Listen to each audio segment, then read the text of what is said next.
কি দিয়েছে? সরণ S equal to 10 plus 40 2t square দিয়েছে। এখানে কোশ্চেনটা কি? এমসিকিউ আছে, কণার প্রাথমিক বেগ কত?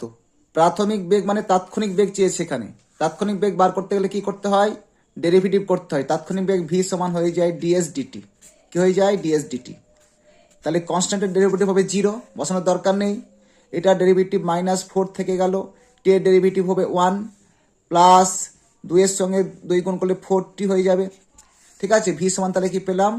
-4 4t। এবং বেগের সমীকরণ একটা দেখি, ভি সমান আমরা কি জানি? ইউ প্লাস এটি জানি।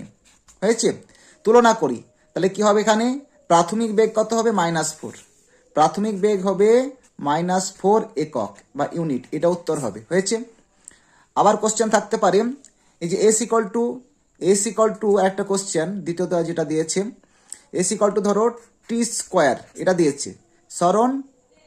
সরণটা কিসের অপেক্ষক? সরণ হচ্ছে ফাংশন অফ টি, সময়ের অপেক্ষক। এবার এখান থেকে কোশ্চেনটা এমসিকিউ কি আছে? কণার গতি প্রকৃতি লেখো।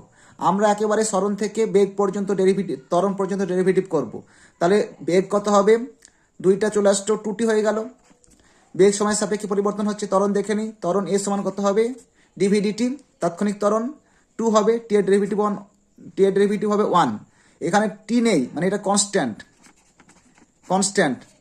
টি যদি কনস্ট্যান্ট থাকে, এ যদি কনস্ট্যান্ট হয় মানে কি? কণার গতি প্রকৃতি হবে, কণার সমত্বরণে গতিশীল। তাহলে S T square, S equal টি স্কোয়ার বলা হয় সমত্বরণ। গতি প্রকৃতি হবে, কণার গতি প্রকৃতি হবে সমত্বরণ। এটা উত্তর হবে। তাহলে এই দুটো কোশ্চেন বোঝা গেল। এইভাবে তোমাদের একমাত্রিক গতি সলভ করতে পারবে।